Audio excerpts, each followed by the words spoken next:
Why is it so hard to look at a wild wolf and just see an animal? The story of the American gray wolf usually gets told as a tidy environmental victory, ending with biologists releasing a few dozen animals into Yellowstone. But in this Smithsonian Magazine piece from 31 July 2026, the reality on the ground is far messier. The central question isn't whether wolves can survive in the modern West. Their biology guarantees they will keep spreading across state lines. The much harder problem is figuring out how ranchers and rural towns are supposed to live next to a predator that refuses to stay inside park boundaries. Written in Smithsonian Magazine. Narrated for Arva. Yellowstone is among the world's best places to see wild wolves. Here's the story of the animal called both public enemy and cultural icon. A century ago, resident wolves were eliminated from the park.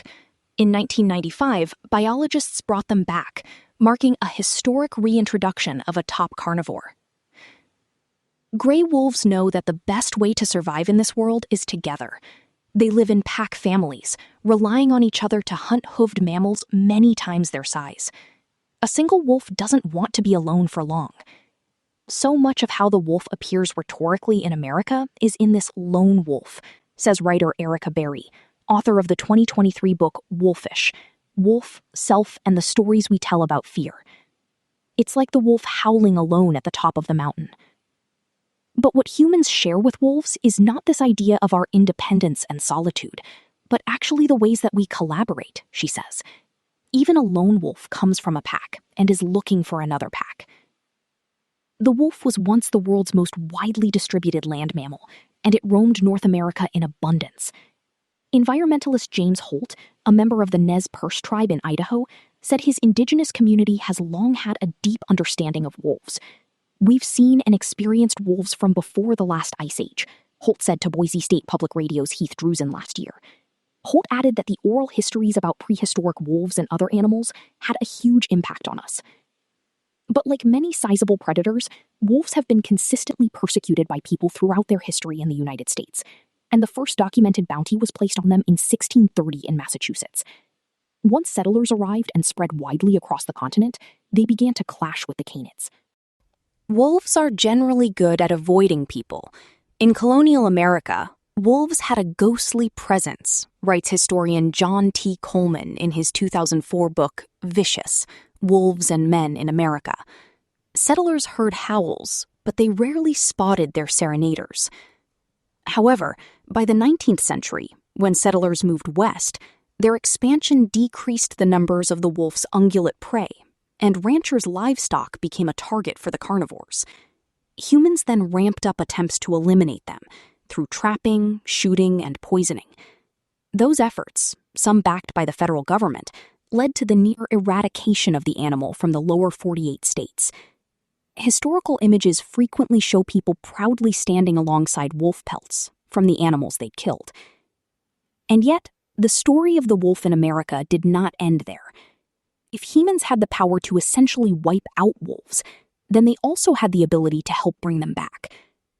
Perhaps no location is more central to the wolf's decimation and return than Yellowstone National Park. Gray wolves lived in Yellowstone when it was established in 1872, and fossils show they inhabited the Mountain West region for thousands of years. But just as wolves had been systematically removed outside of the park, people also deemed them a problem within it.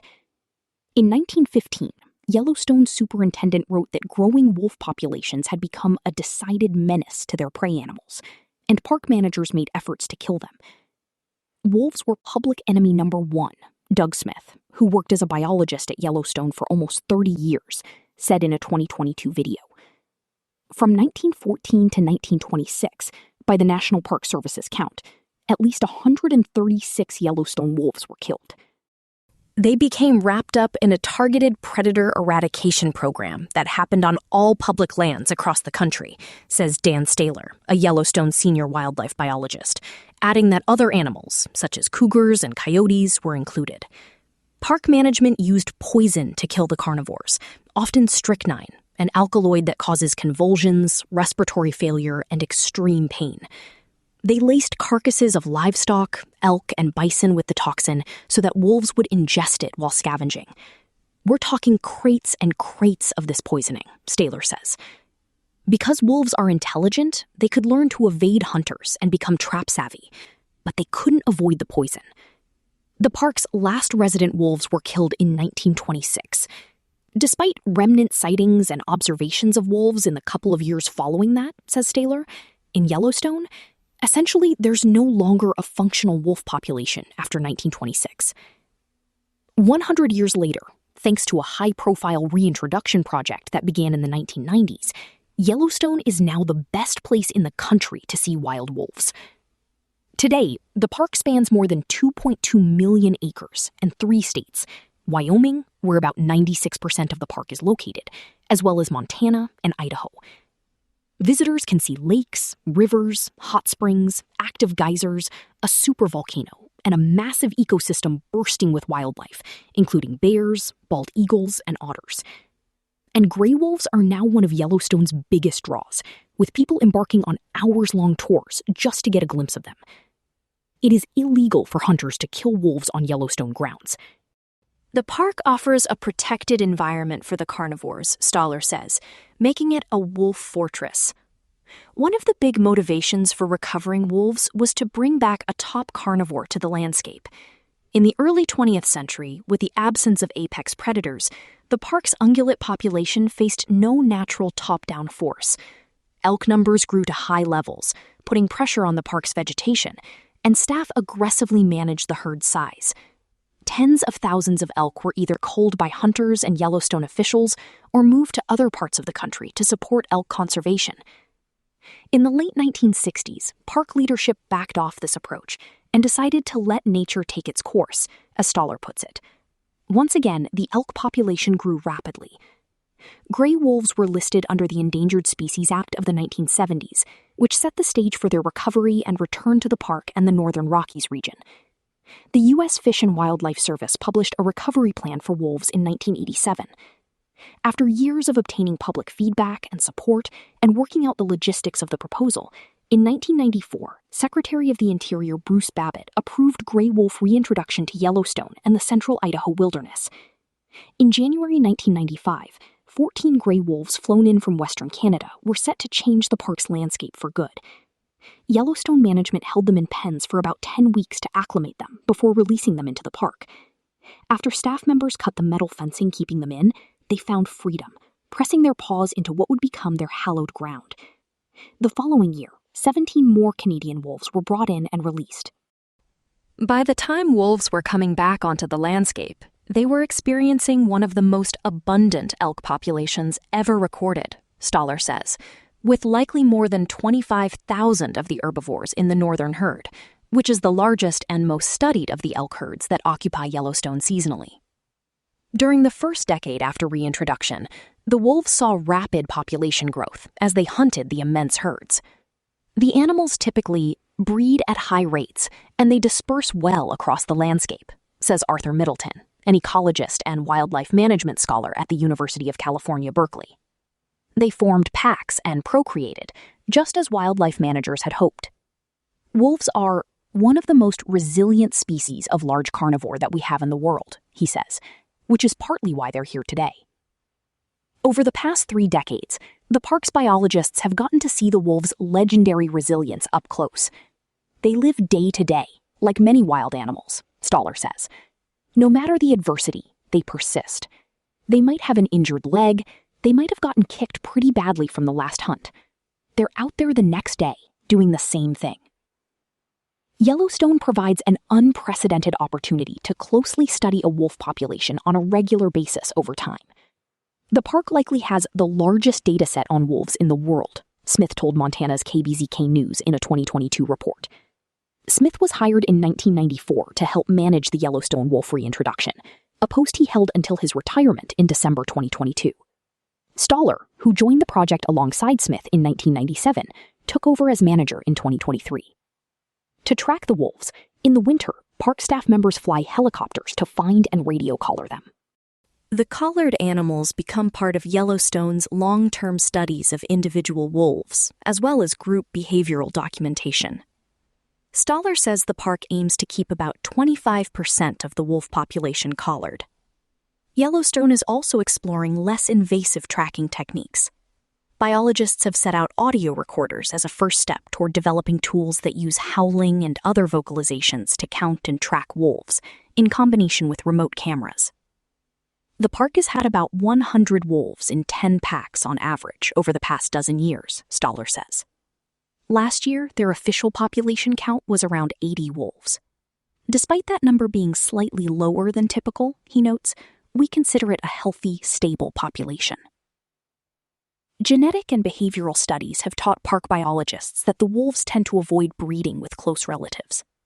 The wolf pack consists of an extended family, with the mother and father, the dominant female and male, called the breeding pair, producing pups yearly. As the young wolves grow, some stay with the pack for 1 to 2 years and serve in the cooperative family unit. About 75% of Yellowstone packs fit that framework, according to Stoller. However, 25% of the packs each year have more than one female giving birth to a litter. Fun facts: a coat of many colors. A wolf's overcoat, also called guard hairs, ranges in color, including gray, black, white, and brown, and is often blended. Gray wolves, no matter what their guard hair color, have a gray undercoat, which gives the animal its name. Yellowstone researchers have discovered that the park's black-coated wolves are more resistant to disease, while the gray-coated wolves have more reproductive success. Many packs will have opposite-color breeding pairs, maintaining genetic diversity in their offspring. In the protected environment of the park, mortality among the carnivores is largely driven by natural dynamics, wolves killing each other.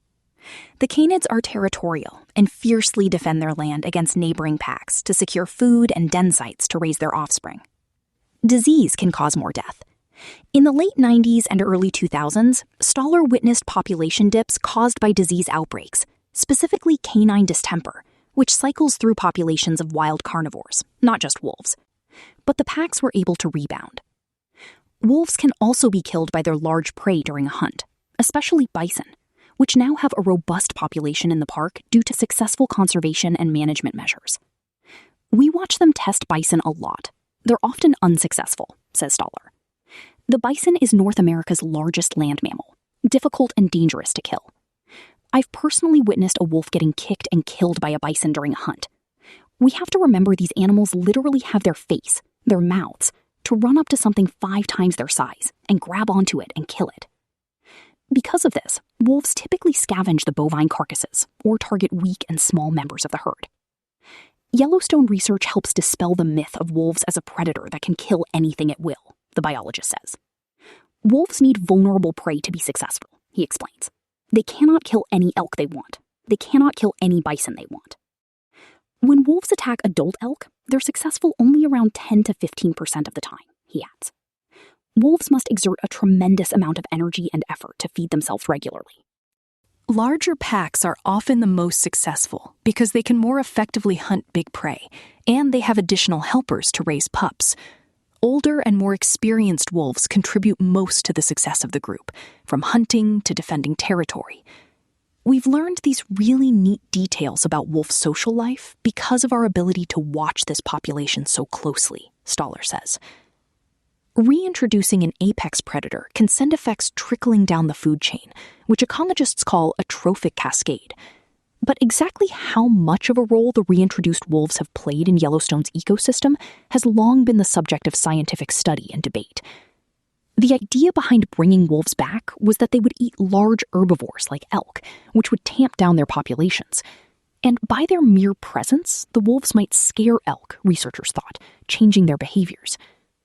Then, with fewer elk grazing and browsing in the park, its plants, particularly willow and aspen trees, would flourish. While grasses are the elk's main food, the herbivores will browse from trees when the grasses become packed under snow. Wolves have certainly affected the ecosystem, but some earlier descriptions of their impact jumped the gun a little, Stoller says. I think kids going to high school probably read a trophic cascade section in a biology textbook that focuses on Yellowstone that is probably not fully accurate, because science has continued to help us understand and tease that apart. Ecologist Elaine Bryce recalls learning about the subject in high school, as she told Science in 2024. It was the idea that predators had magical protective properties and could fix damaged environments, she said. You can't just restore a predator and expect everything, plants, insects, rivers, to recover. It's far more complex than that. Yellowstone has shown a growth of willow and aspen communities, along with less browsing pressure, Staller says, though the recovery isn't as robust as scientists once thought. Some of the early science around the vegetation growth assumed, well, it's gotta be due to wolves. That's the only major change, the biologist says. But subsequent research has complicated that picture. Bryce worked on a 2024 study with Staller and other scientists that cast doubt on the idea that the fear of wolves drove elk away from their favorite browsing spots, leading them to eat significantly less from trees. It seems, Staller says, that the change in vegetation isn't because of shifting elk behavior. It's because there are fewer elk. So, to the extent that wolves have caused a decline in elk abundance, yes, wolves have played a role in the trophic cascade story, Staller says. During the first 10 years of wolf reintroduction, humans hunting, drought, and severe winters likely collectively played a bigger role in the decline of elk in the northern herd than wolves did, he adds. Alongside that, cougar numbers were increasing because they naturally recolonized the park around the 1980s and into the 90s, before wolves had arrived. Grizzly bears and black bears were also increasing in abundance, and they eat plenty of elk caps in the summer. Staller calls this a multi-causal influence on elk reduction. Middleton points out that while the wolf has been made the face of the trophic cascade, we do nature a disservice when we attribute so much to one creature, because it's just not how nature works. In the past 10 to 15 years, human hunting has had less of an impact on the northern herd elk, but the park's carnivores still eat elk, so it's likely that wolves are playing a more important role in keeping elk numbers lower now, Staller adds. We could spend the next 30 years studying wolves and trophic cascades and learn new things, and still come away like, geez, we still don't understand exactly, because of that complexity. And that's okay, he says. Middleton emphasizes that the food chain isn't the only element affected by wolves' return. As soon as you call wolf reintroduction an extraordinary success, you've got to realize that you're not being inclusive of people who are severely impacted by that on the larger landscape, he says. When Middleton speaks to groups of ranchers who are set on repelling wolves, he says one of the most powerful realizations is that the animals are not going away. You can kill them, you can do all these kinds of things, and they're going to come back, the ecologist says. It's the biology of this animal. Wolves need long-term healthy habitats and prey populations. Without these elements, they are likely to prey on livestock more, and they sometimes also kill domestic dogs working to guard and herd on ranches.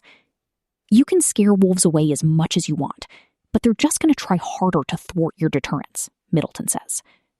Non-lethal methods to deter wolves from livestock include making noise, shining lights, or instituting electric fences. Protecting the most vulnerable livestock, the calves, could mean encouraging cattle to herd together for defense. But if all these methods fail, Middleton says, that's when ranchers want assurance that they'll be able to implement lethal tactics. Many advocates don't like it, but it's part of the toolset in essentially every place that wolves exist in the world, he says. And in my view, it has to be. It's just a question of how these all fit together. Now, he explains, conserving wolves is about, quote, balancing wildlife protection with human livelihoods. In the U.S., more wolves live outside of protected areas than within protected areas. Ecologist Avery Schaller, who worked with Middleton on a study tracking wolves' prey-driven movements, said last year, these wolves are going to overlap with humans and livestock. Staller understands that living with wolves sometimes means they'll be managed in a way that some people disagree with. Still, in his view, American society has made headway in forming partnerships and accommodating different outlooks on the issue, instead of attempting to annihilate the wolves, like in the past. Compromise has been a big part of wolf recovery in the U.S. In Barry's experience, she's heard about coalitions that include the government, conservationists, and ranchers to help people exist alongside wolves. I get a little bit frustrated sometimes when the wolf is still only referred to as you're either loving or hating them in media, she says. Wolves have been depicted as villains for hundreds of years, even in our fables and fairy tales, from Little Red Riding Hood to the Three Little Pigs. Advocates speculate whether some people direct a particular animosity toward wolves, more so than other animals. I don't want to say they're uniquely contentious, Middleton says, adding that there are large carnivores in a lot of places that attract a similar controversy. Still, he does acknowledge that there seems to be a special disdain that is held for them in parts of the western U.S. and other places in the world. I live in Montana, and most anyone in the Mountain West will tell you people have big feelings about wolves here, NPR's Burley McCoy said on the Shortwave Science podcast last August. Some years ago, I remember driving by this huge billboard with a picture of a majestic-looking wolf with a message like, "Protect the wolves," and someone had shot an arrow through its forehead. Even Yellowstone can't safeguard every wolf. In 2017, a beloved wolf, known as the White Lady, due to her rare, stark appearance, was shot by a poacher illegally inside the park. Staff had to euthanize her. So, wolf hatred's that bad? You're that intolerant and non-compromising that you're going to blow a wolf away inside the park? Smith recalled in a documentary last year. Barry was initially surprised by the fervency with which some people oppose the wolf's presence in the West when she began researching the topic in 2014 while living in New England. I didn't understand that wolves could cause death threats or could invoke death threats toward reporters, she says. In 2021, science journalist Avery Hurt pondered why some people harbor such anti-wolf hostility. Hurt traces the sentiment back to the colonists who relied on their livestock. They felt their survival was threatened by the animals, so the fight was personal, she wrote.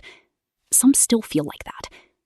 In so many ways, the story of the wolf is the story of what is at stake in America at any one moment, says Barry. The wolf represents a sense of polarity and us versus them mentality. Gray wolves are wanderers.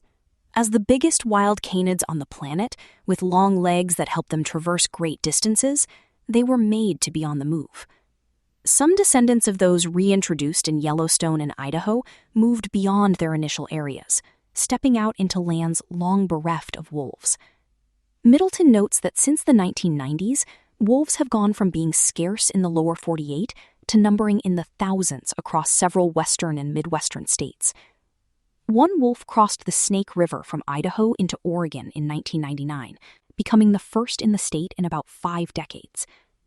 In Yellowstone, Barry says, you had a case where they're flown in, but in many other places, they've just walked over. A famous Oregon wolf called OR7 and aptly nicknamed Journey was born into a northeastern Oregon pack in 2009 and radio collared by the Oregon Department of Fish and Wildlife in 2011. He became California's first documented wild wolf in nearly 90 years when he crossed into the state in 2012, all in search of a mate, according to the Department of Agriculture.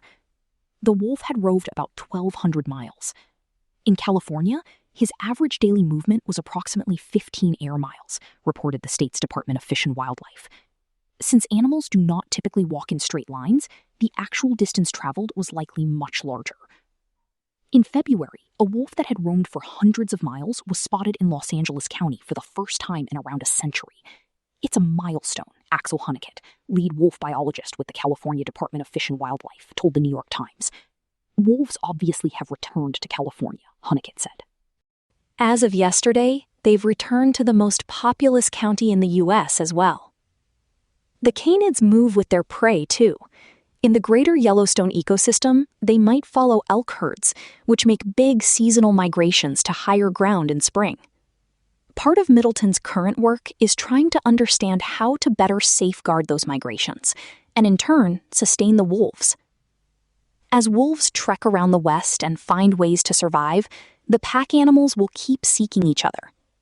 At the end of the day, Middleton says, as long as wolves aren't being systematically hunted and poisoned and stamped out the way that our government did and others did 100+ years ago, they're going to continue to grow and expand. That's just in the nature of wolves.